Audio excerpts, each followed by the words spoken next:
हरे कृष्णा। आप सभी को जया एकादशी की बहुत बहुत शुभकामनाएं।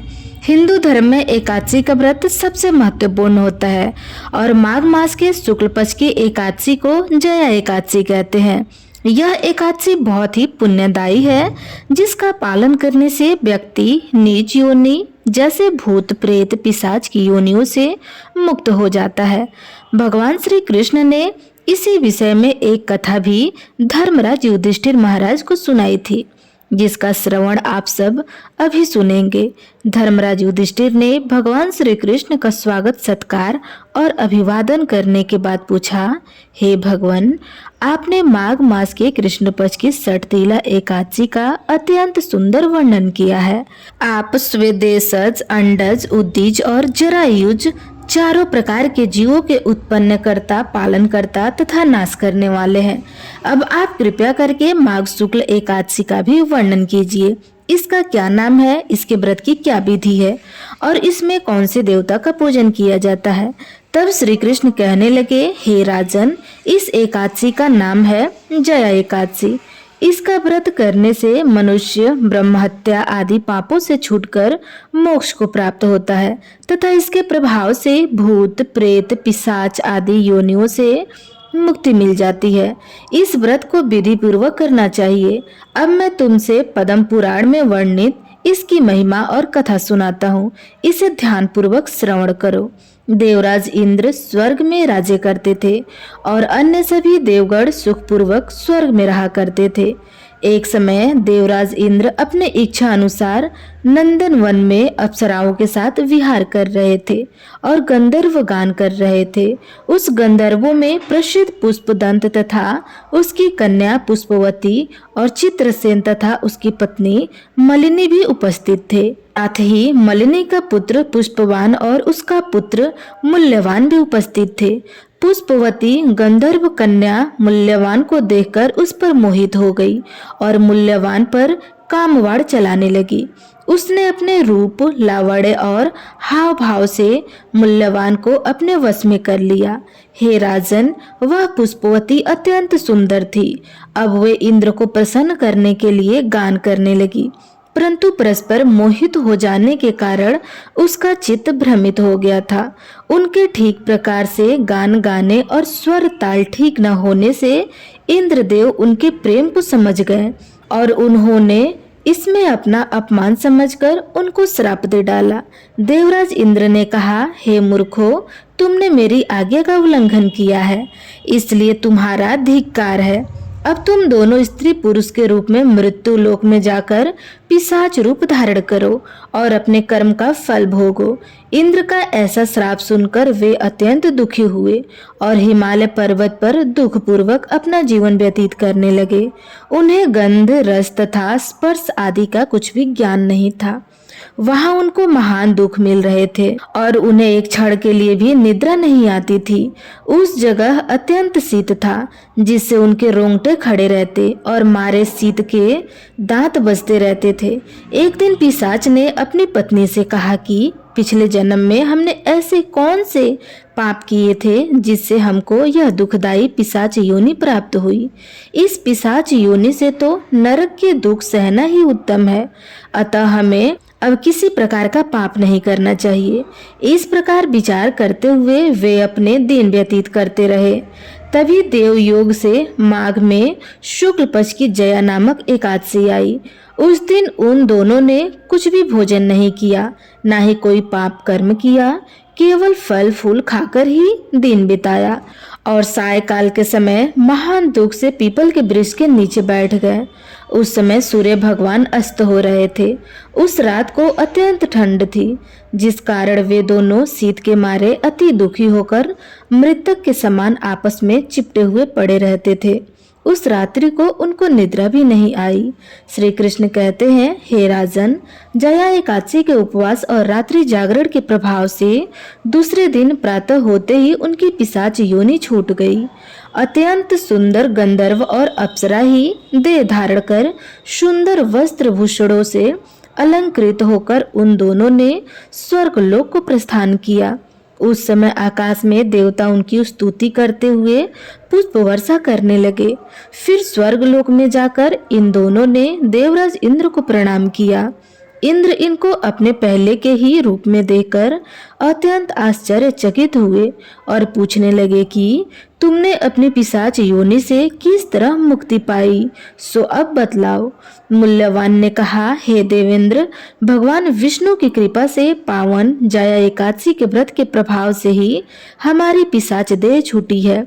तब इंद्र बोले, हे मूल्यवान, भगवान की कृपा और एकादशी का व्रत करने से न केवल तुम्हारी पिशाच योनि छूट गई, वरना हम लोगों के भी तुम वंदनीय हो गए हो, क्योंकि श्री विष्णु और शिव जी के भक्त हम लोग के लिए वंदनीय है। आप धन्य है। अब आप पुष्पवती के साथ जाकर विहार करो। इस प्रकार भगवान श्री कृष्ण कहने लगे, हे राजन युधिष्ठिर, इस जया एकादशी के व्रत से बुरी से बुरी योनि से भी मुक्ति मिल जाती है। जिस मनुष्य ने इस एकादशी का व्रत किया है ने मानो सब यज्ञ जप दान आदि कर लिए। जो मनुष्य जया एकादशी का व्रत करते हैं वे अवश्य ही 1000 वर्षों तक स्वर्ग में वास करते हैं। यह थी जया एकादशी की कथा। तो प्रेम से बोलिए जया एकादशी की जय। प्रिय श्रोताओं, अब हम सभी भगवान कृष्ण और उनके चमत्कारों को जानने के लिए एक और कथा का श्रवण करेंगे। और यह कथा है वृंदावन के एक संत महाराज जी की, जो कि भगवान श्री कृष्ण की आराधना किया करते थे। यह संसार मिथ्या है और जो भी संसारिक जीवों में पड़ता है उसे अपार दुख सहना ही पड़ता है। इसलिए उन्होंने इस संसार को भूलने की एक युक्ति की। अपने मन को निरंतर हर क्षण श्री कृष्ण की ही भक्ति में रमाए रखा।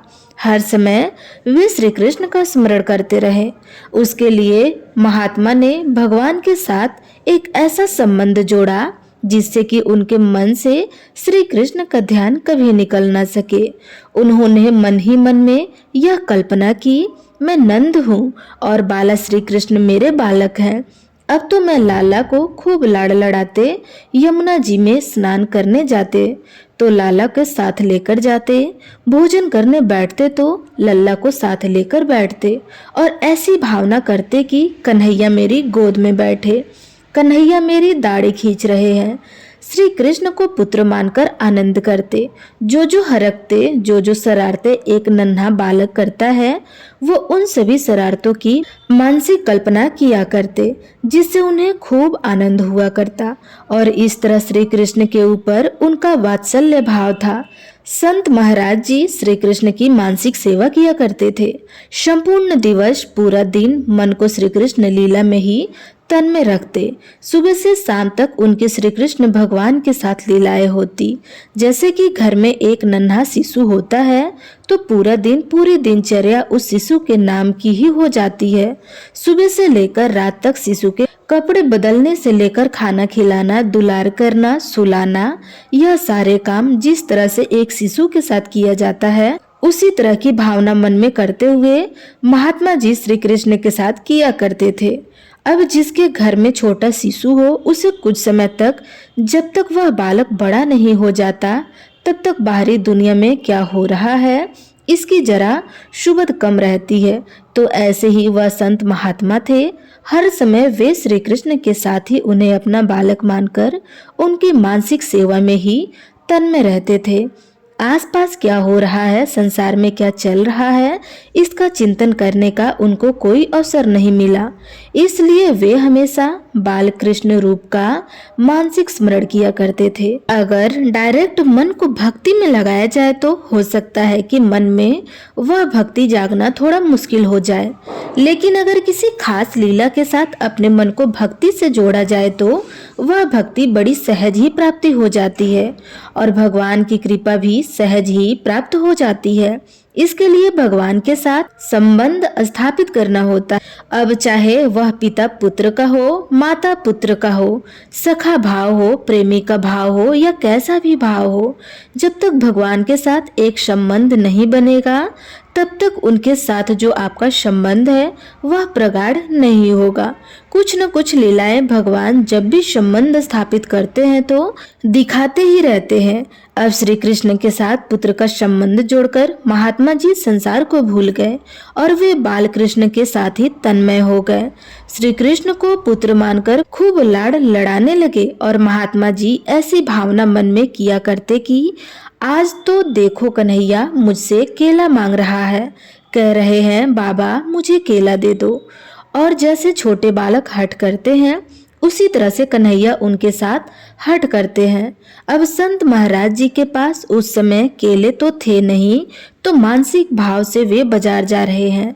बाजार में बढ़िया पीले पके हुए केले खरीदकर उन्हें मन से मानसिक भाव से श्री कृष्ण को अर्पण कर रहे हैं। अपने हाथ में केला छील छील कर उन्हें खिला रहे हैं और नन्हे कान्हा मुंह में 2 दांत लिए हुए अपने छोटे छोटे उन दांतों से कुतर कुतर कर केला खा रहे हैं। और यह सब देखकर संत महात्मा बड़े प्रसन्न हो रहे हैं। उनके मन ही मन में यह सारी लीलाएं चल रही हैं और वे सारा दृश्य अपने मन की आंखों से ही देख रहे हैं। इस तरह संत महाराज जी का पूरा दिन कान्हा जी के साथ ही बीतता रहा। मानसिक सेवा वे करते थे और मन से जो भी भगवान उनसे मांगा करते वे मानसिक भाव करके वह सारी वस्तुएं उन्हें अर्पण कर देते। कन्हैया तो बहुत भोले हैं, प्रत्यक्ष रूप से दी गई चीजों को तो वे स्वीकार करते ही हैं और अगर मानसिक रूप से उन्हें सेवा की जाए और मानसिक रूप से कोई वस्तु उन्हें अर्पण की जाए तो फिर तो कहना ही क्या है, वे तो शीघ्र ही स्वीकार कर लेते हैं। अब महात्मा जी कभी अपने शिष्यों से कहते कि इस शरीर से गंगा स्नान तो कभी नहीं हुआ, वही मुझे एक बार करना है। उनकी इस इच्छा को जानकर शिष्य कहते कि महाराज जी काशी पधारिए। तब महाराज जी के मन में अपने छोटे से कन्हैया का ध्यान आ जाता। जैसे ही वे घर छोड़कर स्नान के लिए जाने का सोचते तभी उनके मन मंदिर में विराजित श्री कृष्ण कन्हैया कहने लगते, बाबा मैं तो तुम्हारा छोटा सा बालक हूँ ना, मुझे छोड़कर काशी नहीं जाना। इस तरह महात्मा सेवा में तन्मय होते। मन ही मन वे उनसे बात करते, उन्हें समझाते, ना लल्ला ऐसे अकेला थोड़ी ना जाऊंगा तुझे छोड़कर। तब उनको ऐसा लगता था कि मेरा लल्ला जाने को मना कर रहा है, मेरा कन्हैया तो अभी बहुत छोटा है और मैं अपने नन्हे से कान्हा को घर पर अकेला छोड़कर यात्रा करने भला कैसे चला जाऊं। मुझे लल्ला को छोड़कर नहीं जाना चाहिए। ना होता स्नान तो ना सही। महात्मा धीरे धीरे समय बिताने पर बहुत बूढ़े हो गए। अब संत महाराज जी का शरीर तो वृद्ध हुआ, परंतु उनका कन्हैया तो अभी तक छोटा ही रहा। वह तो बड़ा हुआ ही नहीं, उनका प्रभु में बाल भाव ही स्थिर रहा। वे जो श्री कृष्ण की मानसिक सेवा करते थे, उनकी नजरों में उनका कन्हैया उतने ही साल का, उतने ही छोटा था जितना वह पहले दिन से उनकी सेवा में लीन थे। अब एक दिन इसी तरह से लल्ला की मानसिक सेवा करते करते, चिंतन करते करते, उनका स्मरण करते करते संत महाराज जी मृत्यु को प्राप्त हो गए। शिष्य कीर्तन करते करते महात्मा जी को शमशान ले जा रहे थे। अब अग्नि संस्कार की तैयारी हुई। इतने में ही एक 7 वर्ष का अति सुंदर बालक कंधे पर गंगा जल का घड़ा लेकर वहां आ गया और उसने उन शिष्यों से कहा, यह मेरे पिता हैं और मैं इनका मानस पुत्र हूँ। पुत्रों के तौर पर अग्नि संस्कार करने का अधिकार तो मेरा ही है और मैं ही इनका अग्नि संस्कार करूँगा। पिता की अंतिम इच्छा पूरी करना तो पुत्र का धर्म होता है और मेरे पिता की गंगा स्नान करने की बड़ी इच्छा थी, परंतु मेरे कारण यह गंगा स्नान करने नहीं जा सकते थे, इसलिए आज मैं इनके लिए यह गंगा जल लेकर आया हूँ। पुत्र जिस प्रकार पिता की सेवा करता है, उस प्रकार बालक ने संत महाराज जी के शौक गंगा स्नान करवाया। संत महाराज जी के मस्तक पर तिलक लगाया, पुष्प की माला पहनाई और अंतिम वंदन करके अग्नि संस्कार किया। सारे लोग यह देखते ही रह गए।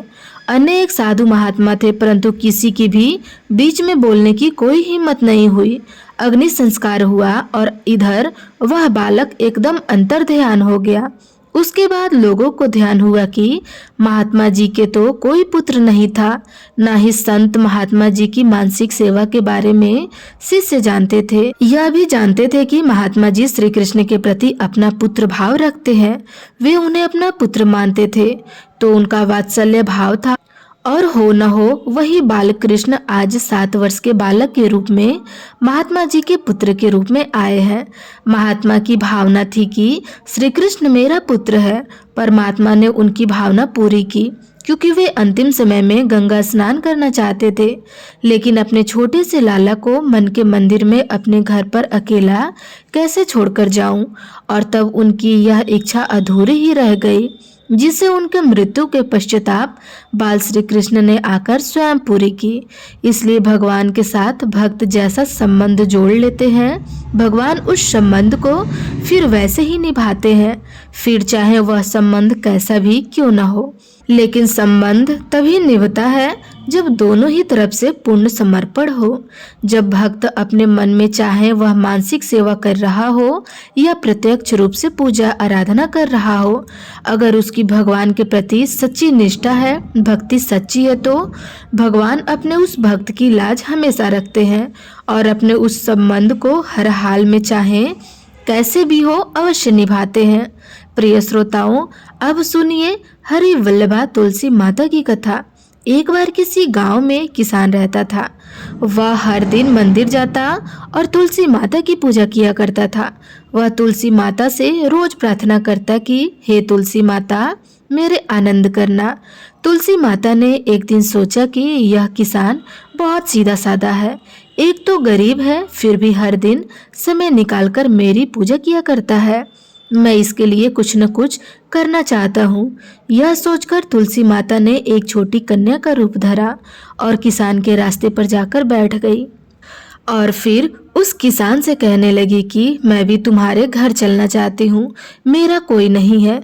किसान ने सोचा, घर पर तो मेरी 6 बेटियां पहले से ही हैं, अब 7 लड़कियों का मैं पेट कैसे भरूंगा, कैसे उनका पालन पोषण करूंगा और कैसे इनका विवाह करूंगा। मेरे पास तो कुछ भी ऐसा है ही नहीं। यह सोचकर वह किसान बहुत परेशान हो गया। मारे दुख के उनको आजकल कुछ भी अच्छा नहीं लग रहा था, यहाँ तक कि उसको खाना खाने का भी मन नहीं कर रहा था। उसे इस तरह परेशान देखकर उसकी पत्नी बोली, क्या बात है, आजकल बहुत दुखी रहने लगे हैं। तब किसान बोला, क्या बताऊं, मैं मंदिर जाता हूँ, वहाँ पर एक छोटी सी कन्या बैठी हुई है और वह रोज कहती है कि मैं भी तुम्हारे घर चलूंगी। अब तुम ही बताओ, भला घर पर तो हमारी 6 बेटियां पहले से ही है, अब 7वीं को लाकर मैं कैसे उसका पेट भरूंगा, कैसे गुजर बसर होगा। किसान की पत्नी बोली, अरे इसमें परेशान होने की इतनी क्या बात है, अगर वह आ रही हो तो आने दो। जैसे हमारी यह 6 बेटियां रहती है वैसे वह भी रह लेगी। तब किसान बोला, अरे हम उसका विवाह कैसे कराएंगे, कैसे इतने बड़े परिवार का गुजारा होगा। किसान की पत्नी ने उसे समझाते हुए कहा, अरे यह तो कोई भी बात नहीं है, कोई मुश्किल ही नहीं है। जैसे हम अपनी 6 लड़कियों की शादी कराएंगे वैसे ही 7वीं की भी करा देंगे, अपनी 7 लड़कियों का विवाह साथ साथ करवा देंगे। अब किसान को अपनी पत्नी की बात सही लगी, उसका मन थोड़ा हल्का हुआ। अगले दिन जब वह मंदिर गया तो वह कन्या उसे फिर से मंदिर की सीढ़ियों पर बैठी दिखाई दी और फिर से उसने अपनी बात दोहराई कि मैं आपके घर चलूं क्या। अब की बार किसान ने ना तो उससे मना किया, ना ही कुछ बहाना बनाया, बल्कि उसका हाथ पकड़कर कहा, हाँ चल बेटी घर चलो। ऐसा कहकर के वह किसान उस छोटी सी कन्या का हाथ पकड़कर अपने घर पर लिवा कर ले आया। अब जब वह घर ले आया तो तुलसी माता जो कन्या के रूप में उस किसान के घर पर आई थी, उनका तो पैर किसान के घर पर पड़ते ही किसान तो मानो आनंद ही आनंद छा गया। उसके घर में खुशियां ही खुशियां भर आई और उनकी सारी गरीबी भी दूर हो गई। अब किसान के घर में किसी बात का कोई अभाव नहीं था। धीरे धीरे समय बीता, किसान की वह सभी कन्याएं अब विवाह के लायक हो गई। जब वह किसान अपनी बेटियों की शादी के लिए वर ढूंढने के लिए जाने लगा तो सबसे छोटी कन्या ने कहा कि पिताजी, मेरे लिए तो शालिग्राम जी के मंदिर में जाकर शालिग्राम जी को ही लेकर आना और उनसे कहना कि वह बारात लेकर आए। मुझसे विवाह करने के लिए। और पिताजी, मेरी बाकी 6 बहनों के लिए आप अपनी इच्छा से वर ढूंढ लेना। किसान ने ऐसा ही किया और तुलसी महारानी की कृपा से उसके तो सारे जेवर, कपड़ा, खाना सब तैयार हो गया और खूब धूमधाम से सबका विवाह हो गया। और इस किसान के घर पर तुलसी माता की कृपा हो गई। हे तुलसी माता, जैसे आपने उस किसान के घर पर कृपा की, वैसे ही सब पर करना और वैसे ही आनंद और खुशियाँ सबको देना। कथा को कहने वाले, सुनने वाले और हुंकार भरने वाले सभी भक्तों पर अपनी कृपा बनाए रखना। तो प्रेम से बोलिए तुलसी माता की जय।